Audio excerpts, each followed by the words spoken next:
What is up, my viewers? Spang here with the newest iteration of replay submission guidelines for my channel. An update that is long overdue, let's be honest. This is like the 4th iteration at this point, but many things have changed since then, so we're gonna get right into it. First of all, you're gonna wanna send those replays to spanglereplays@gmail.com, right there. Thomas Spangler, that is me.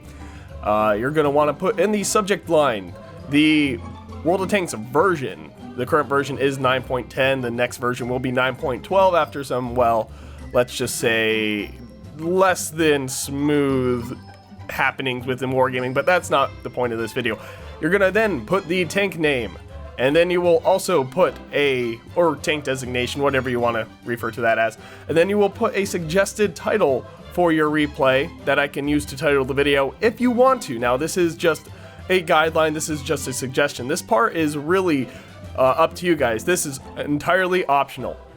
Now, once you get into the body of the message, you're going to want to put the link to the replay. I used to have you guys attach the files in the past and then screenshots of the post-game stats, but now it's really just become a lot more streamlined to have you guys upload it to WattReplays or QuickieBaby.com and have me go to the link, download it myself, and then go from there. And it also makes it a lot easier for those post-game stats to go over, as you've probably seen in a lot of my recent videos. Next, you're going to put anything that you want to explain or that you might think I find odd, like if you were just trying to fire and take out a tank as an autoloader, such as a French or maybe the American T-57, and you thought you had 4 shells in the clip, and then you only fire 2, and then you stood there for like 10 seconds, and then you're like, oh, I am reloading, I have to back up, and you thought you're gonna kill someone. Or maybe you shot a wall in order to force the reload because for some reason your reload key wasn't working, stuff like that. Anything you want to point out, explain, or make sure I notice, put it next, and then I will reply with just a general commentated or not commentated. And typically I won't go into it any more than that. Right here I have the examples of commentated, no reply necessary, or not selected for commentary, sorry, thanks for submitting anyway, no reply necessary. I mean, you guys are really doing me a solid by submitting these replays to my channel, by really providing me with plenty of content and entertaining content at that to continue to give you guys what you guys want, which is videos. Now, I'm going to explain the process a bit more that we've got all the instructions on how to submit out of the way. I'm going to explain what you guys can really expect and how this whole process of, well, what replay makes it to my channel and which one doesn't actually work. So if all you want to know is how to do this, what the new guidelines kind of were, these are the best things to follow for actually getting me to commentate your replay in the most efficient fashion. If you don't follow this, I still may commentate it, but this really streamlines the process for me, knowing what version it's from, what tank it's about, so I know exactly what I'm working with. And that's really the long and short of it. Now, going into how the process of selection actually works, thanks for sticking around, those of you who are curious. The first thing I need to point out is that every replay gets a commentary, because it is honestly just as fast for me to pull up a replay and try and do my commentary on the fly. As many of you who have been following my channel for a long time know, I don't script my commentaries. I try to do it like a sports commentator, on play-by-play as the action happens. I like to be very impromptu. Not only does that make it a bit more exciting for me and kind of hopefully translates over to the viewing experience, but it also saves a lot of time. Now, with that in mind, it doesn't benefit me. In fact, it just wastes my time to watch every replay and then decide after watching it if I actually want to do a commentary on it. I might as well try and commentate it on my first time watching it. Now, at the end of that commentary, if I feel there was something of value to that video, entertainment-wise, educational-wise, something that brought up a really good point.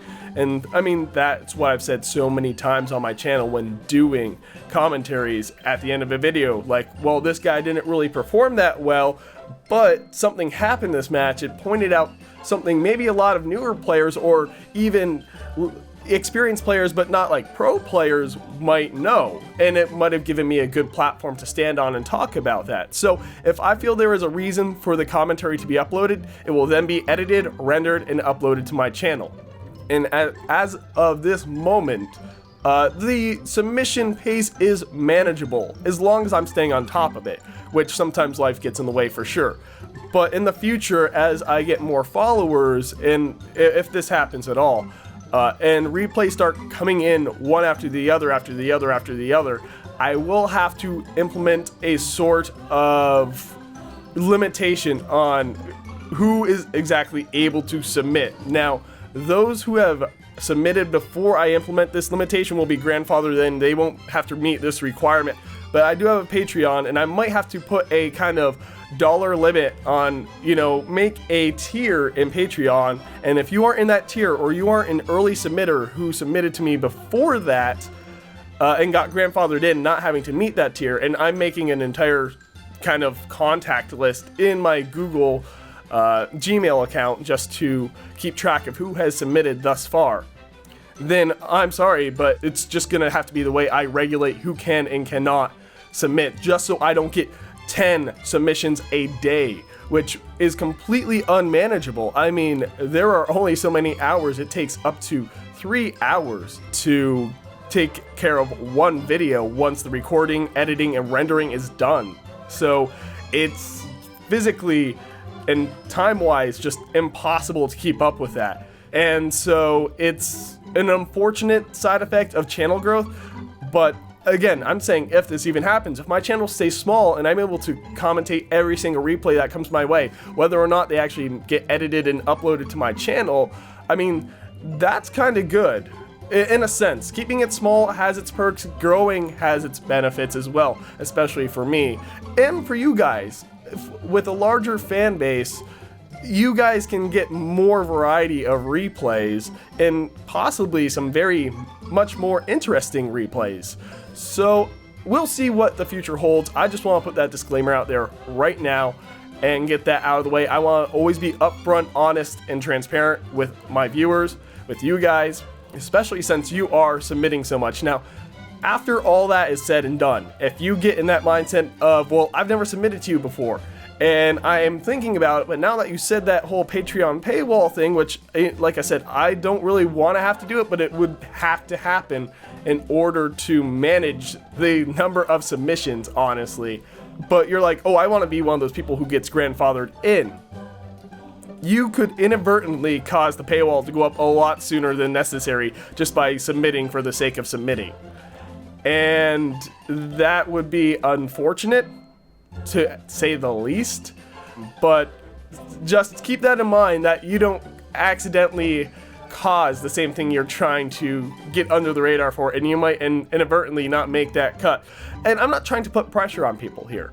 I'm just trying to, like I said, to be upfront and honest. And I mean, at the same time, I might do a few different tiers to see how it works, but I'd never make it very large of a paywall. I would adjust it as necessary to regulate it, but I would keep it very low. I'm imagining below $5, probably like $1 or $2. I don't think I would really try and manipulate the situation. I would just put a little barrier there, and people who don't really care or who don't want to go up through the effort of setting up Patreon and, making that small donation to my channel, certainly won't bother to even set that up in the first place, no matter the amount I set up. So I'm probably going to keep it fairly low, but still, we'll see. Again, like I said, this is all ifs and whens, and right now it's not applicable, but in the interest of transparency and just being honest with you guys, because I never want to pretend to be something I'm not. I never want to say something I don't mean.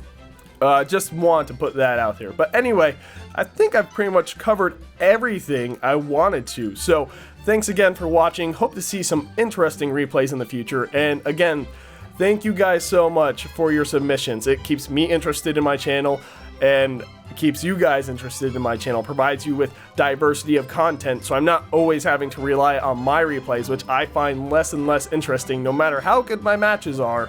Just they don't tend to be as exciting for me as when doing one of yours. But anyway, thanks again, and I look forward to seeing what you guys have to submit.